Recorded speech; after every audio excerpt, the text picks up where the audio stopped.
Et bonjour à tous followers, nous sommes à Pézenas. Bonjour Lise, bonjour Stéphanie. Et bonjour Eric. On est de retour. Bienvenue à nouveau. Voilà. Et donc tu vas nous faire visiter votre forêt au château de Pézenas. Donc on redit un peu les choses. Vous proposez des gîtes et aussi un son et lumière en forêt. C'est assez exceptionnel. C'est tout l'été. Voilà. Mais la forêt, vous l'utilisez aussi toute la journée pour des balades à vélo. Et tu vas nous faire découvrir un peu dans cette chronique. On va faire 30 minutes de marche et on va montrer les meilleurs moments un petit peu, hein, c'est ça? Effectivement. Voilà, la proposition, c'est de vous faire donc une balade avec Stéphanie, notre guide nature. Donc dans notre forêt qui fait 70 hectares, qui regorge donc d'endroits forts en patrimoine et bien sûr de ressources en biodiversité. Et vous l'avez nettoyée cette forêt, il y a eu du boulot pour la... Voilà, quand on est arrivé... Elle n'était pas entretenue. Hein. Effectivement, voilà, c'était vraiment une forêt brute, on a réouvert les chemins et maintenant on peut se balader notamment en vélo et à pied. Et voilà, on a maintenant des animaux comme des brebis qui sont dans la forêt toute l'année avec un berger sans terre. Et Stéphanie nous le dira peut-être dans cette chronique, mais on sous-estime, enfin, chacun, les pouvoirs de la forêt. Mais je dis par rapport à la balade nocturne que j'ai faite, c'est simple d'aller en forêt la nuit, mais tout ce que ça peut apporter comme sérénité, comme calme, hein, Stéphanie, Tout à fait, tout à fait. Je prêche une convaincue là. Oui, tout à fait. Cette forêt, en plus, on a la chance d'avoir donc une forêt, une des dernières forêts méditerranéennes dans l'Hérault.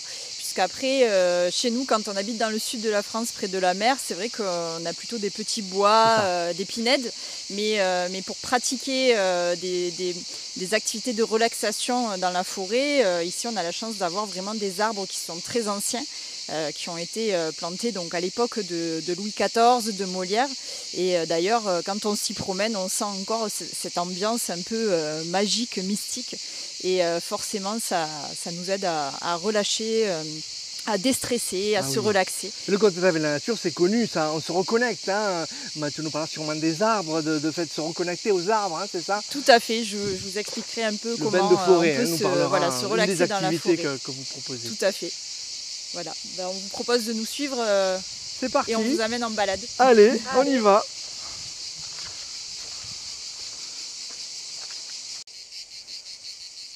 Et voilà, nous avons commencé à marcher, Lise et Stéphanie, et tu voulais nous parler de la variété d'arbres qu'il y a dans cette forêt de 70 hectares au Château du Parc à Pézenas. C'est ça, dans notre forêt, donc, on va retrouver donc, des oliviers. D'ailleurs, donc, à l'entrée du domaine, on a un olivier qui a plus de 1000 ans. On a aussi des pins parasols, des chênes verts et des chênes lièges. C'est une forêt réserve naturelle un peu ici. Voilà, c'est une réserve naturelle. C'est une forêt qui est très riche en biodiversité. Particulièrement, il y a beaucoup d'insectes et beaucoup d'insectes qu'on n'a plus l'habitude de voir avec des tailles assez impressionnantes. C'est vraiment une réserve de la région. Hein. Et les cigales ont du coffre, on les entend derrière. On entend les cigales, effectivement. Comme je vous disais tout à l'heure, donc dans la forêt, il y a des parcs, il y a plusieurs parcs. Il y a un parc où il y a donc des brebis qui se déplacent au fil des saisons, qu'on peut du coup croiser en se baladant. Donc là, on est parti à pied, mais on aurait pu aussi partir en vélo. On peut partir faire son footing le matin quand on se réveille au gîte. Voilà, c'est une forêt qui est quand même réservée donc, à nos clients, mais on fait certains événements ouverts au public dont Stéphanie anime tout le long de l'année. Et on le rappelle, au temps de Louis XIV, c'était une réserve de chasse destinée au roi, d'où tu nous reparleras de ce mur qui servait à délimiter. Exactement, on va y arriver.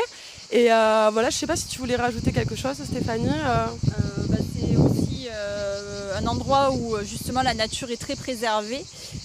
Donc avec Lise et Jérôme, donc les propriétaires des lieux, on a pas mal de projets aussi d'éducation à la nature, puisque c'est le lieu idéal pour sensibiliser les enfants à la protection, à la préservation de notre environnement. C'est un lieu qui est quand même immense, on peut s'y perdre facilement, mais en même temps c'est donc fermé par ce grand mur que vous verrez juste un peu plus tard. Il fait le tour de toute la forêt, Lise, le mur, oui, il entoure. Hein. Oui, effectivement, il fait bien le micro. Il fait bien le tour de toute la forêt. Et voilà, comme disait Stéphanie, donc c'est vraiment donc, une forêt où on pourrait s'y perdre, mais à la fois donc c'est balisé en fait. Hein. Donc ça fait 70 hectares, on a de quoi marcher pendant quelques heures. Mais à la fois il y a toujours des panneaux qui nous indiquent notamment des endroits un petit peu spéciaux, dont des tours. On a plusieurs tours sur le domaine. Et d'ailleurs on vous propose d'aller en découvrir une, la tour Maréchal. On y va. Let's go. Superbe tour, on continue la visite de cette forêt, Lise. Qu'est-ce que tu peux nous dire de cette tour? Alors bien sûr, elle existait déjà quand vous avez acheté le domaine. C'est ça, elle a 500 ans cette tour et donc c'est la tour Maréchal. Donc c'est une tour d'affût pour la chasse, comme c'était une réserve de chasse à l'époque de Louis XIV. Tour d'observation sûrement, hein, voilà. Voilà, et maintenant on y organise donc en haut des apéros privés. Voilà, donc apéro coucher de soleil. Et on pourrait être amené à organiser et à animer différents petits événements en haut de la tour. Donc cette tour, donc elle est donc là juste à côté donc, du mur. Ce fameux mur qui fait 4 km, qui est le deuxième plus long mur de France après le château de Chambord. Et qui donc entoure complètement le domaine. À l'époque, donc tout le domaine était fermé pour que les animaux restent à l'intérieur. Voilà, c'était un domaine de chasse connu dans la région. Et le mur fait un rond, entoure encore complètement ou il y a des parties Alors il y a une partie ouverte en fait. Quand on arrive au domaine, on peut le voir en fait d'un côté et de l'autre. Avant c'était fermé, la route n'était pas accessible. Il y a d'ailleurs des grands portails. Donc c'est l'ancien propriétaire donc, qui avait réouvert il y a un moment donc la route parce qu'avant on devait faire tout un détour pour aller donc à Caux de Pézenas. Oui, c'est pas loin de Caux. Hein. Voilà, et la route a été ouverte. Pézenas, voilà, et donc le mur d'ailleurs, il est aussi de l'autre côté du domaine. On peut le voir parce que on n'a pas racheté donc toute l'ancienne partie donc de cette ancienne réserve de chasse qui était encore plus grande en fait à l'époque. Hein. Alors surprise pour les followers, c'est que tu m'as dit on peut peut-être y monter à cette tour. Exactement. Ah, bon, on va avoir une belle vue. On vous invite à monter, à découvrir cette tour. Allez-y Stéphanie. Vas-y. Hop là. Waouh. D'accord. Et voilà, donc là, magnifique. Un magnifique point de vue. Le micro, Lise. On est sur un magnifique point de vue. Ah oui. On voit le domaine là juste en contrebas. Une partie de la forêt. Donc effectivement, c'était une tour d'observation.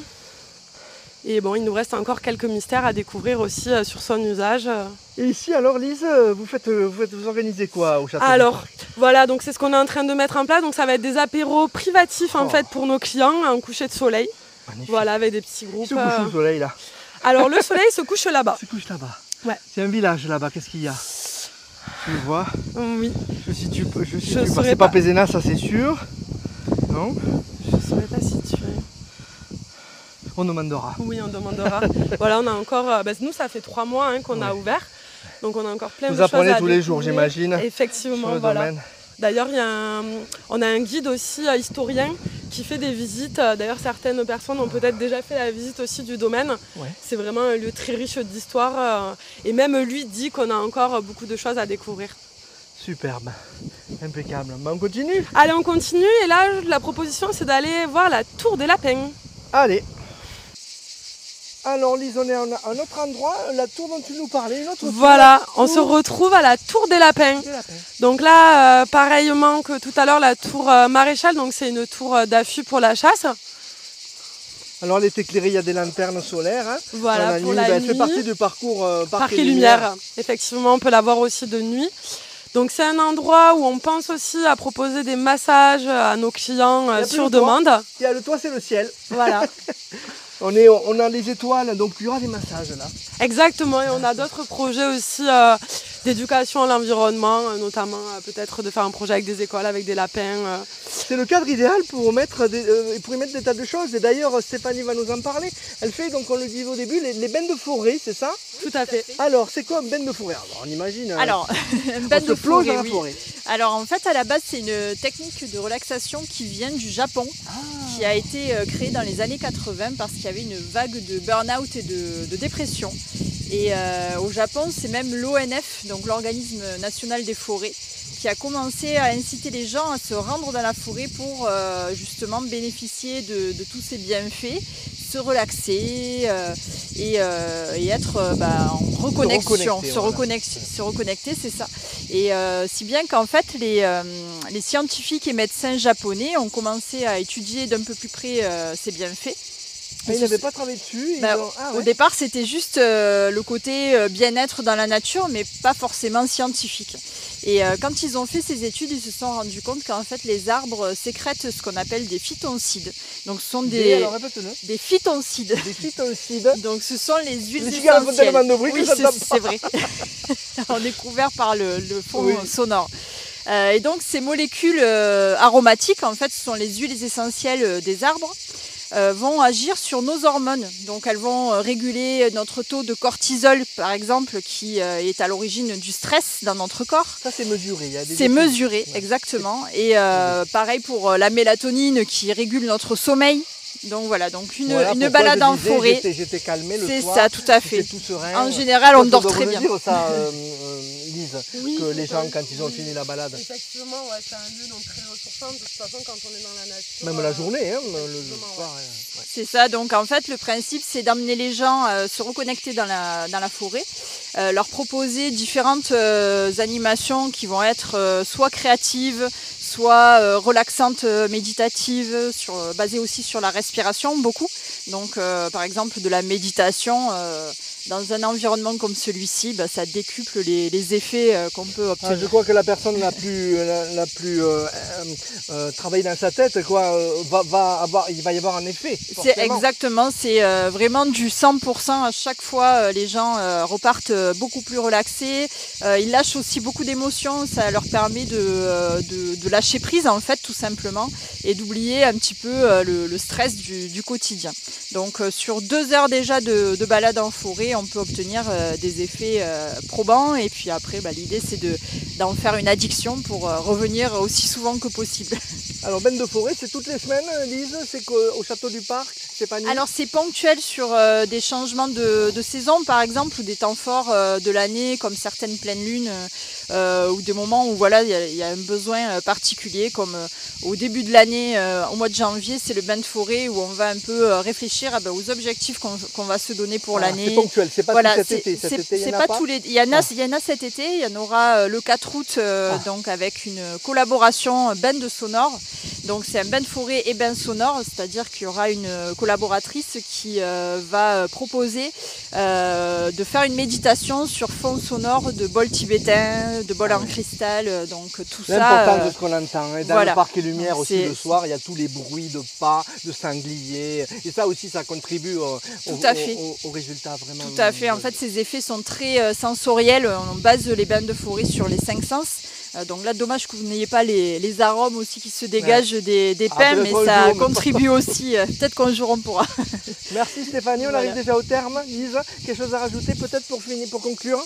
Voilà, donc nous on vous invite donc à venir donc en séjour chez nous, dans nos 15 magnifiques lodges, gîtes de charme. Vous pourrez donc profiter de cette forêt. La forêt, elle est ouverte à la journée, mais seulement pour ceux qui sont dans les gîtes. Voilà, exactement. Et on vous invite aussi donc à venir donc aux ateliers, la découvrir si vous venez pas au gîte, donc avec Stéphanie. Les ateliers, c'est ouvert à l'extérieur. Effectivement, les ateliers sont ouverts à tous. Donc voilà, vous pouvez retrouver Stéphanie aussi sur son site internet chamanita.fr. Donc, il y a une page Facebook aussi, Stéphanie. Oui, on le taguera, tu me dis comment ça s'écrit. Et voilà. C'est ça, tout à fait. Voilà, vous avez fait un petit peu le tour de la forêt, au plaisir en tout cas. Même nous on a marché pendant 30 minutes, ça fait du bien, ça oxygène. Ça me dit qu'il faut que je me remette au sport, voilà. Et puis très bon été à vous, et voilà, on tag le château du parc. Il y a Parc et Lumière aussi avec le soir, tout l'été jusqu'au 21 septembre. Voilà. Merci Eric. Merci Lise, merci Stéphanie. Merci.